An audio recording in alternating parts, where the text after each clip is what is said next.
Hello दोस्तों, fit and new MCQ series में आपका स्वागत है। सीरीज का ये 22वां वीडियो है। 21 वीडियो प्लेलिस्ट में चल चुका है। यदि आपने नहीं देखा है तो जाके देख सकते हैं। जिसमें हम 13 वीडियो में फर्स्ट सेमेस्टर को क्लियर कर चुके हैं और 14 नंबर से सेकेंड सेमेस्टर को हम स्टार्ट किए हैं। और आज हमारा 22 नंबर वीडियो है। पिछले वीडियो में हम 160 नंबर क्वेश्चन तक डिस्कस कर चुके थे। आज से हम 161 नंबर क्वेश्चन से डिस्कस करेंगे। चलिए शुरू करते हैं। 161 नंबर से, भागों के अंतर चूड़ियों को नापने के लिए कौन सा गेज का प्रयोग किया जाता है? Which gauge use to check internal thread of components. तो कंपोनेंट के इंटरनल थ्रेड को चेक कौन करता है? Taper gauge, thread ring gauge, taper gauge, thread plug gauge या कैलिपर गेज। तो हमारा कौन सा हो जाएगा आंसर? तो थ्रेड प्लग गेज होगा। Thread plug gauge internal thread को मापेगा और thread ring gauge external thread को मापेगा। तो हमारा आंसर हो जाएगा ऑप्शन नंबर सी। चलिए नेक्स्ट क्वेश्चन की ओर चलते हैं हम। ये देखिए, ये 162 नंबर क्वेश्चन है। क्या कह रहा है कि कौन सा चरम स्वीकृत माप है जिसके भीतर ऑपरेटर को भाग बनाने की आकांक्षा रखी जाती है? Basic size, actual size, nominal size या लिमिट ऑफ साइज। तो हमारा लिमिट ऑफ साइज में बनाने की आकांक्षा रखी जाती है। किसी कंपोनेंट का साइज 20 है mm, उसको प्लस माइनस 0.02 mm का टॉलरेंस दिया गया है। तो उसको एक साइज दिया गया ना कि अपर लिमिट 20.02 हो जाएगा और लोअर लिमिट 19.98 हो जाएगा। तो ये दोनों के बीच में वो बनाएगा तो हमारा लिमिट में साइज रहेगा, तो उसको लिमिट ऑफ साइज कह सकते हैं। इसको लिमिट में बनाने की उसको छूट होती है। चलिए इसका आंसर हो जाएगा डी। नेक्स्ट क्वेश्चन की ओर चलते हैं। क्या कह रहा है नेक्स्ट क्वेश्चन? उत्पादन के बाद भाग के वास्तविक माप को क्या कहा जाता है? Limit size, actual size, maximum size या मिनिमम साइज। तो उत्पादन के बाद मतलब जब हम बना लेंगे उसके बाद वास्तविक जो माप होगा उसको हम क्या कहेंगे? तो उसको हम लिमिट साइज कहेंगे कि ये लिमिट में हमारा बनाया गया। Option number A. चलिए नेक्स्ट क्वेश्चन की ओर चलेंगे। 164 नंबर क्या है कि आरेख में बीमा डायमेंशन इतना 25.02 mm दिया गया। तो टॉलरेंस क्या होगा? तो हम जानते हैं टॉलरेंस हमारा हाई लिमिट और लो लिमिट के अंतर को हम टॉलरेंस कहते हैं। तो इसको हम दो गुना कर देंगे तो 0.04 mm हमारा टॉलरेंस हो जाएगा। इसका हाई लिमिट हो जाएगा 25.02 और लो लिमिट होगा 19.98 और टॉलरेंस 0.04। चलिए इसका option number C. Next question की ओर चलते हैं हम। क्या करा 165 नंबर कि स्क्रैपिंग करते समय उभरे स्थान को कैसे पहचानेंगे? पर्शियन ब्लू लगाकर या वाइट वाश लगाकर या कॉपर सल्फेट या सेलुलोज लेकर। तो उभरे हुए भाग के लिए हाई स्पॉट्स को हटाने के लिए हम पर्शियन ब्लू का लेप लगा देंगे।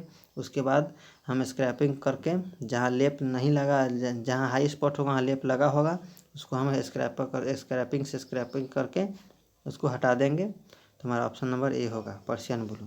चलिए नेक्स्ट क्वेश्चन की ओर चलते हैं। 166 क्या कह रहा है कि आकार के दो सीमाओं में से सबसे छोटा क्या होता है? वास्तविक साइज, आकार की अधिकतम सीमा, आकार की न्यूनतम सीमा या लिमिट ऑफ साइज। तो आकार की दो सीमा में सबसे छोटा का क्या होता है?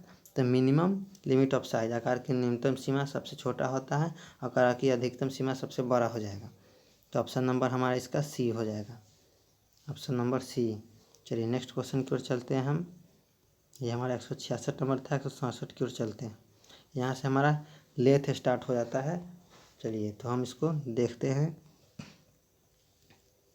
कि जो एक से दर्शा रहा है वो क्या दर्शा रहा है। एक से जो दर्शा रहा है वो क्या दर्शा रहा है? बेड की लंबाई, लेथ, खराद की सेंटर हाइट या केंद्र के बीच की दूरी या केंद्र के बीच की। ऑप्शन नंबर डी भी रिपीट हुए तो इसको डी को हम मिटा देंगे। चलिए 3 ऑप्शन है आपके पास, बताइए कौन सा होगा। तो ये हमारा होगा, देखिए हाई, ये हेड स्टॉक स्पिंडल है, टेल स्टॉक स्पिंडल के बीच पॉइंट के बीच में है, दोनों के बीच में। तो क्या हो जाएगा? ये होगा लेंथ सेंटर केंद्रों के बीच की दूरी, दोनों केंद्रों के बीच की दूरी है। चलिए इसके ऑप्शन सी हो जाएगा। नेक्स्ट क्वेश्चन की ओर चलते हैं हम। ये देखिए खराद में ये लेथ मशीन एक से जो पार्ट दर्शा रहा है वो हमारा कौन सा हो जाएगा? तो ये देखिए हम बताते हैं इसको, सभी पार्ट्स को। ये हमारा टूल पोस्ट हो जाएगा। ये हमारा टॉप स्लाइड के अंतर्गत आता है और यह हमारा कंपाउंड स्लाइड के नीचे आ जाएगा। हमारा कंपाउंड स्लाइड आ जाएगा, और ये हमारा सैडल आ जाएगा, ये हमारा फीड शाफ्ट आ जाएगा, ये हमारा लीड स्क्रू आ जाएगा, और ये हमारा बेड के ऊपर है हमारा। तो अब हमारा क्या है, ये एक से दर्शा रहा है, ये हमारा टॉप स्लाइड दर्शा रहा है, तो हमारा टॉप स्लाइड आंसर होगा option number B, top slide. चलिए इसका आंसर हो गया। नेक्स्ट क्वेश्चन को चलते हैं। 169 नंबर, खराद मशीन में 3 या चक का क्या मेरिट है? कम आसानी से स्थिर किया जाता है, या रन आउट को सुधार किया जाता है, only round of hexagonal compound? तो नहीं, 3 चक्का हम यूज आसानी से करते हैं, क्योंकि उसको एक चक्की को स्क्रॉल करेंगे, उसको की स्लॉट को, तो सारा जबड़ा वो टाइट होगा, सारे जो आसानी से टाइट होंगे। जैसे ड्रिल मशीन में जो जैसे होता है, वैसे ड्रिल चक में होता है, वैसा ही 3 चक्का यही मेरिट है कि वो कम आसानी से स्थिर किया जा सकता है। चलिए नेक्स्ट क्वेश्चन 170 की ओर चलते हैं हम।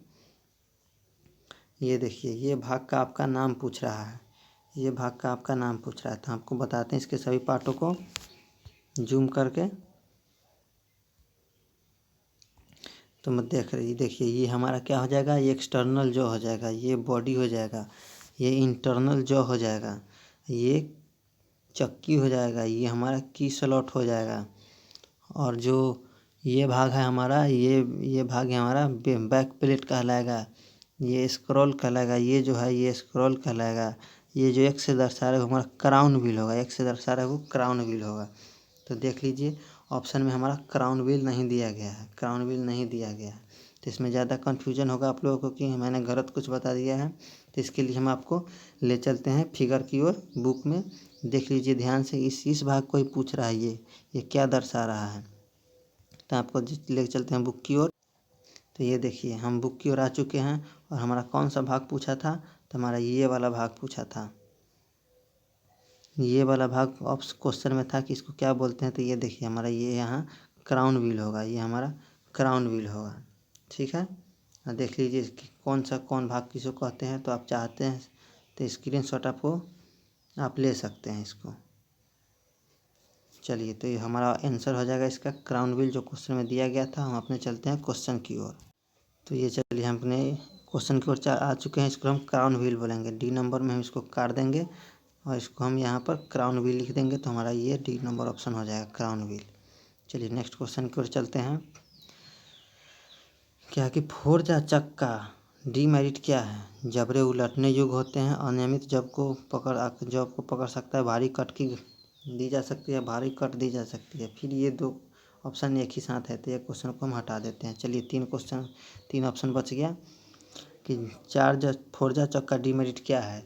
जबड़े उलटते, तो ये हमारा ऑप्शन नंबर ये हो जाएगा, जॉब आर रिवर्सिबल, मतलब कि हर इसको जॉब को हम पलट के हम इसको टाइट कराएंगे, क्योंकि उसमें एक जबड़ा को टाइट करेंगे तो एक ही चीज टाइट होगा, तो उसको हम चारों को बारी बारी से हम करेंगे टाइट।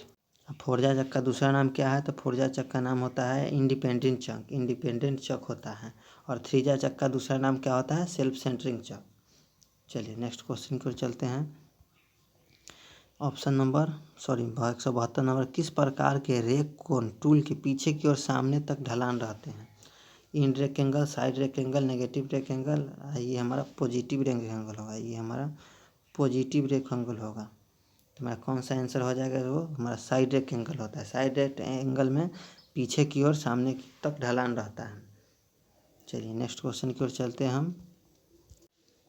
चलिए तो हमारा 173 नंबर क्वेश्चन क्या कह रहा है कि यदि फेसिंग करते वक्त कैरेज को लॉक नहीं किया गया तो क्या प्रभाव पड़ेगा? करेक्ट फेस होगा, या उत्तर फेस होगा, या कनकेव फेस होगा, या कनकेव, फिर एक ऑप्शन आ रहा है तो इसको हम काट देंगे। चलिए 3 ऑप्शन को बताएंगे कि फेसिंग करते वक्त कैरेज को लॉक नहीं किया तो क्या प्रभाव पड़ेगा। करेक्ट फेस होगा, कनकेव फेस होगा, या कन्वेक्स होगा। तो हमारा क्या होगा? तो हमारा कनकेव फेस होगा, option number C, concave face हो जाएगा यदि हम कैरेज को लॉक नहीं करेंगे तो। चलिए नेक्स्ट क्वेश्चन की ओर चलते हैं। ये क्या कर 174 नंबर, घटक के किनारे से गड़गड़ाहट और तीखेपन के हटाने के लिए कौन सा ऑपरेशन है? ये हमारा क्वेश्चन सेल में पूछा गया है, ये हमारा सेल बर्नपुर में पूछा गया है, तो हमारा कौन सा हो जाएगा आंसर इसको? कि घटक के किनारे के गड़गड़ाहट और तीखेपन को हटाने के लिए कौन सा ऑपरेशन किया जाता है। तुम्हारा ग्रूविंग, चेम्फरिंग, स्टेप टर्निंग है। स्टेप टर्निंग ही है तो कौन सा हमारा हो जाएगा, तो हमारा चेम्फरिंग हो जाएगा, हमारा चेम्फरिंग हो जाएगा, ऑप्शन नंबर बी। चलिए नेक्स्ट क्वेश्चन की ओर चलते हैं। क्या कह रहा है कि 40 mm के ढलवा लोहा रॉड को टर्न करने के लिए स्पिंडल की गति ज्ञात कर, यदि काटने की गति 15 मीटर प्रति मिनट हो तो इसका आरपीएम ज्ञात करना है। आरपीएम का क्या फार्मूला होता है, तो आरपीएम बराबर होता है CS कटिंग स्पीड गुने 1000 बटे पाई डी। तो कटिंग स्पीड कितना है, तो 15 गुने 1000 बटे 22, और इसका 7 ऊपर चला जाएगा और इंटू ये 15 नीचे आ चला आएगा। 15 की जगह पर 40 होगा। डायमीटर 40 है हमारा। तो यहाँ से इसको क्लियर करेंगे, 0 से 1 0 काट देंगे, 4 से 25 बार में काट देंगे और 2 से इसको 11 बार में काट देंगे। तो हम इसको कैलकुलेट करेंगे तो 119.3 आता है आरपीएम। तो ये हमारा करेक्ट हो जाएगा। ये फार्मूला ध्यान रखिएगा कि आरपीएम बराबर होता है CS गुने 1000 बटे पाई डी और कटिंग स्पीड बराबर होता है पाई डी एन इंटू 1000 एन हम आरपीएम को बोलते हैं, चलिए नेक्स्ट क्वेश्चन की ओर चलेंगे हम। 176 नंबर। इस ऑपरेशन का क्या नाम है, ये ऑपरेशन है, इसका क्या नाम है, स्क्वायर शोल्डर, फिलेट शोल्डर या बेवल शोल्डर। तो ये हमारा कौन सा हो जाएगा, तो हमारा स्क्वायर शोल्डर हो जाएगा, ऑप्शन नंबर ए। चलिए ये हो गया। नेक्स्ट क्वेश्चन को चलते हैं कि बड़े पैमाने पर उत्पादन में किस प्रकार के कटिंग टूल का उपयोग किया जाता है, बड़े पैमाने पर। तो हमारा हो जाएगा 3-वे टाइप टूल का प्रयोग किया जाता है, throwaway type tool, option number C. चलिए नेक्स्ट क्वेश्चन की ओर चलते हैं कि थ्रेड की प्रोफाइल को कंपेयर करने के लिए किस गेज का प्रयोग किया जाता है, plug gauge, feeler gauge, radius gauge. ये हमारा रेडियस गेज 2 बार दिया गया था, ये हमारा नहीं होगा। तो थ्रेड की प्रोफाइल को कंपेयर करने के लिए हमारा स्क्रू पिच गेज का प्रयोग किया जाता है, इसमें नहीं दिया गया है लेकिन स्क्रू पिच गेज का होता है। चलिए इसका स्क्रू पिच गेज होगा। चलिए नेक्स्ट क्वेश्चन की ओर चलते हैं कि रूट और क्रेस्ट तक की ऊर्ध्वाधर दूरी को क्या कहा जाता है। तो आपको बताते हैं फ्री हैंड स्केचिंग करके कि रूट और क्रेस्ट कहाँ होता है। तो ये देखिए हमारा ये थ्रेड हो जाएगा,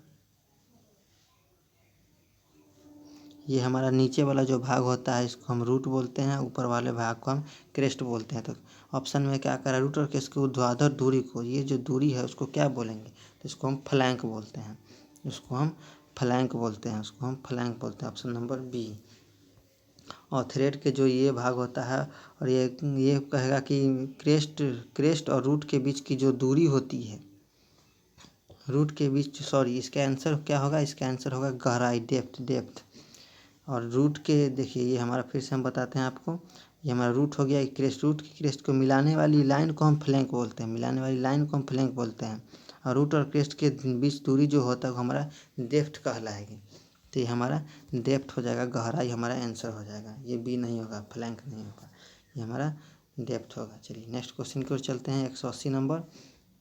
क्या कह रहा है, M16 2.0 के लिए M16 यूनिट में ब्लैंक साइज ज्ञात करना है, ब्लैंक साइज इसका ज्ञात करना है।